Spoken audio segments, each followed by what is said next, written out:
Hi, we are Group 9. We will be performing After the Accent by Julian Armstead.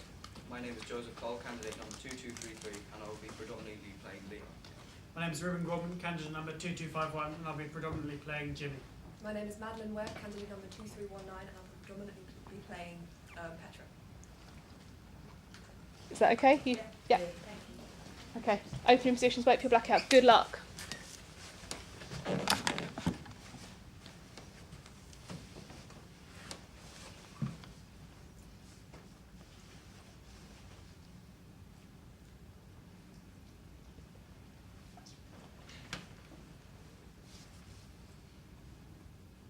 So this is how it happened. Freddie comes up to my window and starts throwing stones against glass. Must have been about 8 o'clock, Friday night. We're going fishing. Says Freddie, and he holds up this piece of kit, this fishing rod in 3 pieces. And at first I think he's having a laugh, because we're a long way from the sea. There was this place called the Strip. It was just a bit of land behind a warehouse. They was going to build it once they got permission. They was going to develop the whole thing. There was going to be Tesco's, Brentano's, JJB. Freddie said, All we needed was a burger driving. well, that's not funny anymore. So it's just chairs facing each other.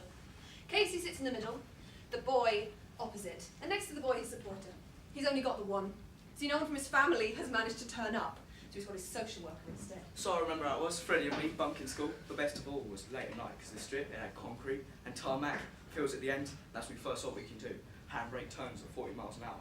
Young blokes bring cars, spin them around like tops. It was like wacky races, I'm telling you.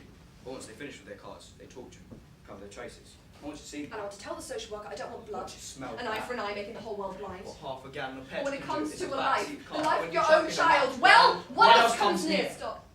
Please. Mr. Casey, I think I need a timeout. Timeout. Anyone can call a timeout at any moment in the conference. It's like waving a little red card at the teacher. Sorry, Jimmy. It's doing my head in, seeing her everything. Well, you're right in a minute. Timeout. Okay. Here's a memory. 3 years after the accident. I'm waking up early. Well, there's this sodding pigeon cooing from the bottom of the garden. So I had this idea. I'm going to get my dad's shotgun down from the loft. I'm going to take it down, and I'm going to shoot him because he's driving me nuts. But when I get outside, the sun's streaming through the trees. There's been this late frost, this patina of frost all over the back garden. Memory. Here's another. 1 year before. When we moved house. Do you remember Charlie? She's 5 and you remember at that age. And I want her to remember everything, so she can write about it when she goes to school. The day we moved house, by Charlie. It's a luxury development. We pass it every day on the way to school. It's got a name on a sign outside, it's got a gate, and around the gate it's got all the things you can see through there. 4x4s, turbo convertibles. It's like Top Gear, I'm telling you. The specs on those cars, you just want to put your hands all over them. And that's what got walls, right? Because they're expecting you to try. We're waiting there for about an hour when this Mini Cooper comes up the drive. Young bloke, yuppie in a suit. Now the passenger seat comes a skirt. Well, Freddie gives me the elbow, you know. And we're waiting. 5 10 minutes. When the light comes on in the bedroom, it's the girl. She's let her hair down. She's in this gown, this red gown. And then the bloke comes up behind her and takes her back round the curve. I get into my car, start driving. Find my way along the road to this village. Looks nice enough. Pub on the right hand side, signpost, almost miss it. In fact, I do miss it. I have to turn back myself. Then it's down this lane, bare trees either side, till the lane turns into this driveway. And there it is. Christ, I know it's larger than I'd imagined it. In other words, it's just how you do imagine that. A place like that with razor wire over the top. I park up. 5 10 minutes. Half an hour, you know, till I find myself sitting there for 3 4 hours. just looking at that sodding gate, thinking all the time. I'll be coming through there. I'll be coming through that gate there. Then someone knocks at my window. Hello, can I help you? From that moment, that bloke from the goal back makes me feel I'm gonna have some of this now. I'm gonna take Stop. some of this. Here's another Please memory. stop, please. Can't stop. Another memory. I went to see that summer after we moved house. Charlie had a ride on this donkey. Next thing we know, she's wanting a pony of her own. So I took it to the stables. Let her stroke a foal. Petra takes a picture. Then Charlie says, I'm not going home. I'm not going home. I'm not going home without Horsey. Horsey, horsey, oh, give me bloody Jimmy, horsey. no, stop, please. So I say to her, remember when you're older, Charlie? Remember when you're 10? 11. You know? You know? When I go down, my mum shoots me this look. I can't help you now, son. Don't blame this on me. You're on your own now, boy. She says it all just with her eyes. And then this woman stands. Murderer! He's a bloody murderer! I want to say something back. I have to say something back. He needs to know. Someone needs to tell him if the car bloody won't. Screw you! Fuck you! And that was the last we saw of him. 4 years ago, we caught. I remember it like it was yesterday. And to be honest, what I was feeling then, I wanted to kill him. I just wanted to kill him. It's all very well, this idea of us sitting down and talking things out, even supposing we could get that far. But the things we'd say, they'd just be the things we could say. Do you know what I mean? Because what we really wanted to hear, I don't think we could take. It's not an apology we're after. We're there because we need to see his face. Before we see him walking down the street, or coming out of a pub singing. Do you think he sings? Do you think he sings in the shower? Because we don't. We don't sing anymore. Not since. There's nothing to sing about. 824, 824. Lawyer says could have been worse, Leon. Could have been 14, because that's 1427. Everything like not, like my mate, like Freddie. Mr. E says, You have something of value. There are things here that can help you fight. Opportunities right here. bollocks, I said. Just biding my time, mate. Hard case, me. PYO, persistent young offender. 1 count of burglary. 1 count of taking without his consent. 1 count of driving without a license. 2 counts of causing death by dangerous driving. 65 previous offences to be taken into consideration. The prosecution rests, Your Honour. Well, the defendant rise. Look, we didn't go looking for it, right? We're not what they're saying. We're not that thing. It was an accident. We won't hear that papers, will you? Bloody hell, there's a lot you won't read in the fucking papers. Jimmy wants us to meet the young toe rag who did this to us. Jimmy's got this bee in his bonnet, this bit between his teeth. To make matters worse, she's annoyed. I've got this bloke from Victim Liaison coming round tomorrow. Jimmy's arranged for this man to come around with some artwork. He's bringing us a letter and a few pictures. As if that's somehow supposed to help us understand the boy that did this to us, but I don't want to understand. Because understanding is always a prelude to forgiving, isn't it? He's coming out, whether we like it or not. I could bump into him. At Sainsbury's, I'm actually thinking We're not about moving. moving anywhere. We just need to talk. And what exactly does it restore to us? I mean, honestly, what can we conceivably get back from him that we could possibly accept? I don't know, okay? But what else is there? No, you tell me, what else is there? The day the man came round, I find myself tidying the place. He's on time, this bloke. He's so on time, I think he's been standing outside the front door with a stopwatch. Then, at 6 o'clock precisely, when the doorbell rings, Jimmy lets him in. 6 in the evening. He's an odd-looking man, short grey hair and a wiry tash. He's carrying this yellow cyclist jacket and blue plastic helmet. And doesn't wait to be asked, sees me standing in the corner and says, I'm Casey. Call me Casey, as in Casey the caseworker. Then he sticks out his hand. So then Petra chirps up. Shouldn't that be Frankie? As in Frankie the friendly facilitator. I put my arm around her, protective, but at the same time, don't embarrass me, Petra. We both of us invited this bloke here. He's our guest. And Jimmy sort of shoves me down to the settee. Then he opens this bag, takes out this folder. Look, I don't know if I can. That's him, Casey says. That's Leon. Bit of a Rembrandt, really, since he discovered his art. Who gave you permission to use his name here? So, he draws cars, does he, Mr. Casey? Doesn't go away, you know. Doesn't diminish. Ever since it's happened, I've had this anger. This monstrous anger. It's been 4 years. You might think, well, 4 years, that's a certain amount of water under the bridge. But when something like this happens, time stands still. Because there's nothing that prepares you for it. You're nothing. Zero. And you can multiply anything by 0. Anything you like. 4. 8 years. A lifetime. At the end of it, what are you left with? So one day, Mum comes to visit. Freddie's brothers are after you. They're putting shit in our letterbox. Tight bastards. Can they fall us down? Can you make a joke out of that? Out of what? Out of what you've done! And then she just starts screaming. And you know what they're calling you? You know what they're fucking calling you? They're calling you a child killer. They're calling you a pedo. You bitch, you fucking bitch! That's bollocks! Is it? Is That's it? bollocks, you know, you fucking know! Do I? Do I? What you are is rubbish. Just rubbish. So don't you expect to come home to me. Don't you dare expect to come home to me! When the police bring me the news, I'm here. I've been working late that evening, so when I come home, I'm expecting Jimmy to be here. Expecting our baby to be in bed. No one has rung me to say what's going on. You see, in the hours immediately afterwards, after the accident, I wasn't really aware. I had no real awareness. I checked my mobile for messages and nothing. I must have stopped at Lacey's then. All I'm left with is some stupid last words before we left the party. We're off now, Charlie. In the evenings, Charlie got so easily overwrought, the slightest thing could upset her. It was no good talking to her.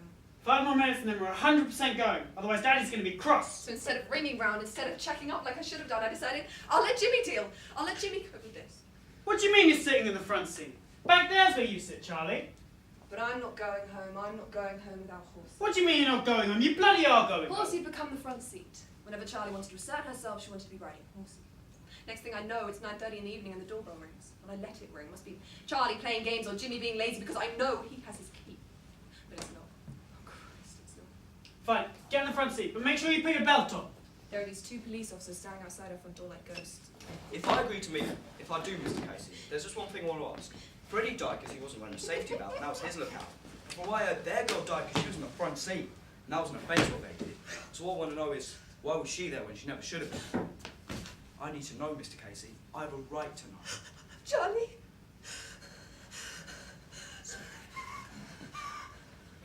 So that's it. If I agree to meet him, So tell me when you do get out. Planning on visiting us again? don't know what you mean. I mean, you coming back. Is there anything else you want from us? No. Are you sure? Yes. What makes you so sure? Cars, money, possessions? I'm not doing it again. So this car you stole, the car that killed our daughter, did you know that the development you broke into, the estate you described us in your account, happened to be our home? It was where we lived. Did you know that? Didn't. So what could be more natural? I mean, I think I completely understand what you're driving at, if you'll pardon the pun. You saw where we lived, what we had, and you thought, that's easy pickings, that's fair game. And I'm sorry. I just wanted a car, a nice car. You're sorry. Look, you didn't just take a car. You killed my daughter. And I'm not going to let you off the hook for this. I'm not going to let you walk away as if it were just some accident. You're not walking away with It was an accident!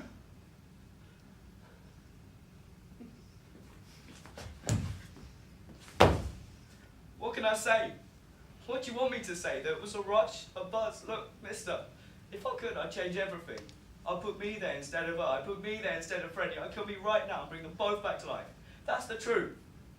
But you don't want to hear that, do you? Want to hear I'm some sort of monster? And I don't blame you. How can I? So what can I say that would make any difference? You can show us what this actually means to you, because we don't believe He hasn't told us anything, Mr. Casey. Nothing we didn't know already. He's given us nothing, Mr. Casey. So why was she in the front seat? Look, we've nothing further to discuss with him, Mr. Casey. It's over. The whole conversation is over. Come on, I Jimmy. need to know. I have a right to know. You have a right to know. Jimmy, come on. It was me. It was me who let her ride in Jimmy. the front seat that night. It should have been me! I'm sorry. I'm really sorry, mister. But when you put your daughter in the front seat, you screwed me too. No, hold on. You killed my daughter. But that's not the whole story, is it? What's not the whole story? That you were driving the car, that you killed my child. You know what I'm talking about. You know I'm in an arm. That's what I came here to say. That's what you came here to say. That's all you came here to say. No. I came here to say sorry. I came here to listen. Oh, can you listen? Jimmy, we've had enough. Mister, don't you think she want to hear it, your daughter? That it's not like that. That it's not like they're saying. You can tell I'm not a child killer. I'd really like her to hear that. There was no malice in it. I meant her no harm. I'll do whatever you like. Say whatever you like. Just tell her. Please. Right. I'll say it, Leon. Jimmy, no. Anger's all we've got. It's all he's left us with. So whatever you say it for yourself. Not for me. For Charlie. I don't think I'll ever be able to find it in my heart to forgive you. And what's more, I hope you've suffered. I hope you bloody suffered for what you did to her. But if I try hard, if I try really hard, I can just about accept what you did. You didn't mean. My first reaction, my first moment was me. Yes, I didn't care what she looked like. I didn't care about the damage. I just had to see her. So Freddie gets the fishing rod out, starts poking it through the letterbox. But then there's this Land Rover coming up the drive, and this fat bloke gets out. I can see this fat bloke walk towards us. At the hospital. And I realised what happened when I realised that she'd gone.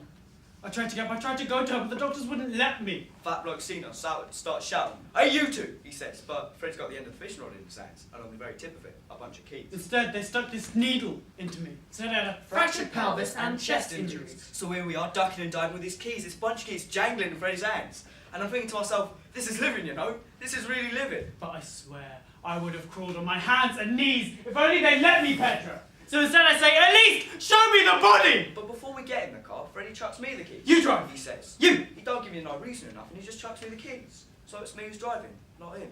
So it's him in the passenger seat, not me. When the police bring me there, when I get to the hospital, it would have been about 10 o'clock.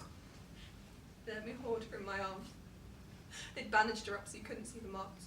But they wouldn't let me. Why was that? Instead, they put me under, you see. But I'm fighting! As I go, I'm shouting! As I go, I'm screaming! Elise, show me the body!